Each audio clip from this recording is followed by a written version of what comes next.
So, but yeah, we provided them with footage, and then they started taking my man name off the footage, Doggy Diamonds. He conducted the interviews, and all we asked is for our credit, you know what I mean? Or, you know, if we work something out with the bread, give us our just due.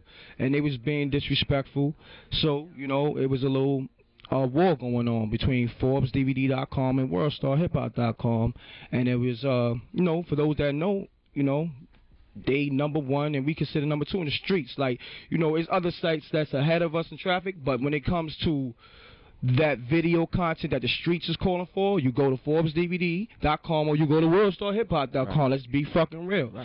I mean, this is 50. Shouts to them. They doing anything, but they really a blog. Right. You understand? They and a lot of times they got our player on This Is 50. Like, our player been up there like 100 times. You know what I'm saying? Different interviews and different footage and stuff like that. But shouts to them. Shouts to Tony Yayo. Shouts to 50 Cent. Shouts to who up there? Nelson.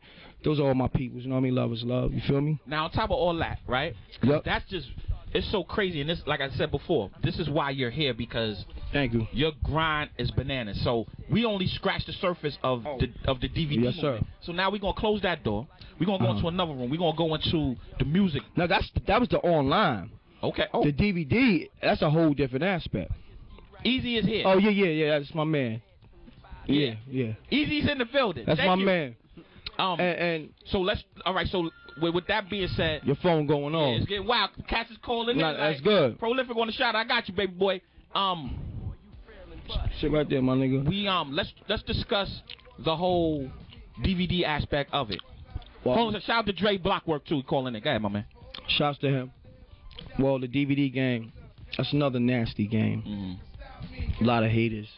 You know what I'm saying? But with that game, I want to speak on a lot the behind the scenes stuff that people don't speak about, which as you say for instance, right, you film an artist, he might have a problem with another artist, right?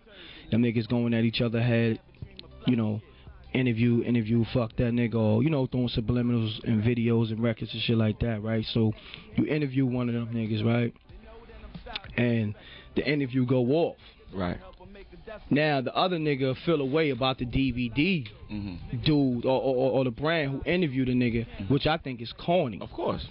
I state the facts like, yo, if you got a problem with a nigga, I'm just a medium. Like, for instance, think of Angie Martinez. When she interviewed XYZ artists who got problems with each other, niggas don't never be mad. Why? Because they look at it like it's Hot 97. Exactly.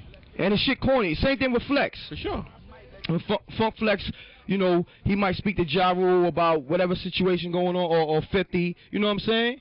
And niggas is good with that. But when it's a DVD company, DVD brand on the come up, trying to get their name known, or just, you know, a strong DVD brand on the street, niggas got problems with it. But me, I'm not no sucker nigga, so niggas just feel away. Exactly. You know what I'm saying? But they know the consequences and the repercussions. Like, I'm a Brooklyn, East New York nigga for real. Like, this ain't no living in East New York and then come out the crib. Like, I put it in. Like, I ain't gonna talk about that. Like, any nigga say, nah, that nigga put his work in, and we talking about a whole different work, you know what I mean, outside of this music shit, you know what I'm saying? Crazy, and not to interrupt you, because I'm going to stamp you right now, just the fact that, see, you don't even know that you drop subliminals when you rhyme. Like, for example, when you, on one of the records that we played today, you threw the low life out there. Oh. Now, hey, you be peeping everything. Dogs, understand something. Damn. I'm observing. You on your shit. So, if just off that alone, because you know the rules, not everybody can say that name but in a breath. But this is what I'm saying, like,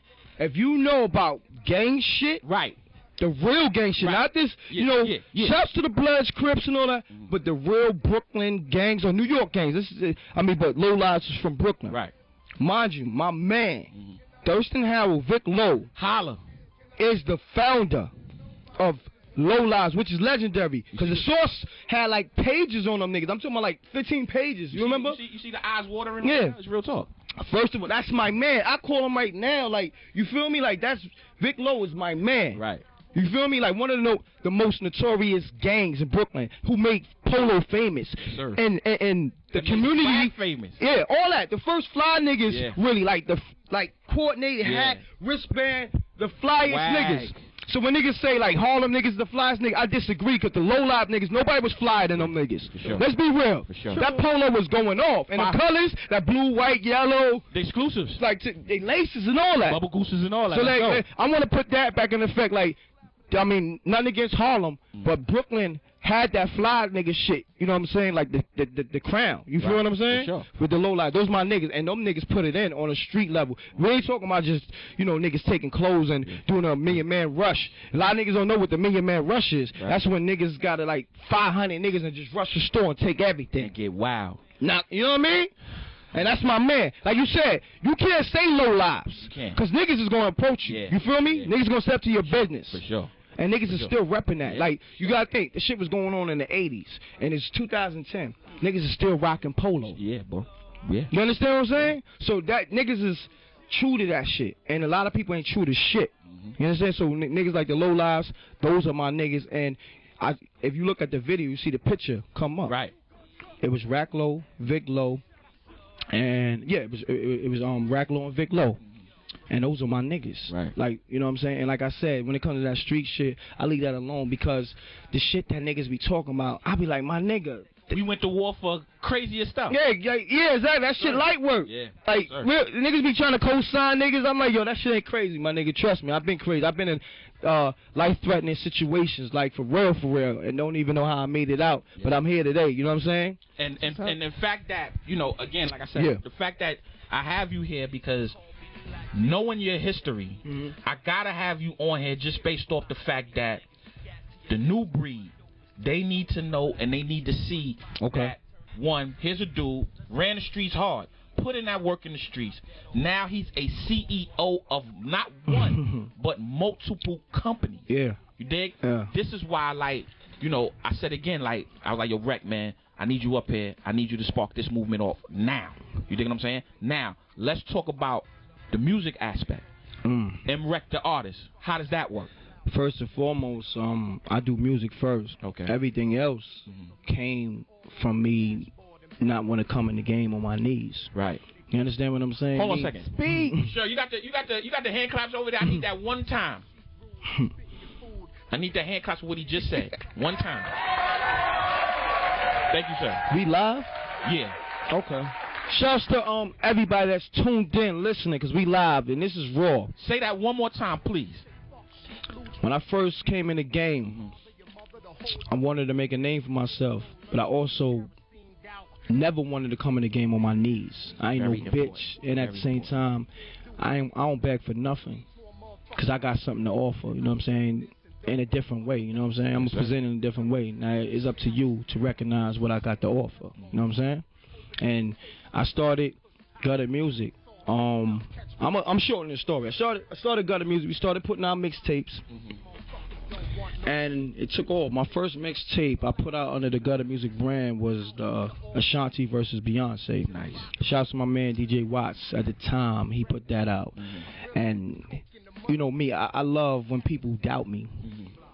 He said, "Yo, that's not gonna work." Wow. And this is the time when. This is 2003. This is the time when everybody was comparing them to Ashanti versus, Ashanti and Beyonce. And I was like, that would be a good look if you throw verses out. And mind you, to this day, I still sell that CD. You know what I'm saying? The numbers. Catalog. I mean, catalog. See what I'm saying, ladies? A catalog. Well, I sell new CDs for promo use only. Yeah, the catalog is stupid too. We probably got like 2,000 titles with the brand stamped on it. You know what I mean? Nothing don't move without that GM brand stamped on it. You feel what I'm saying? And we was building Saturday. You asked me, you was like, yo, do you distribute for other people? I said, nah, I really don't, because I feel like I don't work for nobody. Right. And I'm not popping nobody off without my stamp on it. Right. So if a nigga choose to act funny and act like he trying to rewrite history, that stamp is right there. Yes, sir. You feel what I'm saying? But that's after learning, you see, because you learn. Yeah, but no.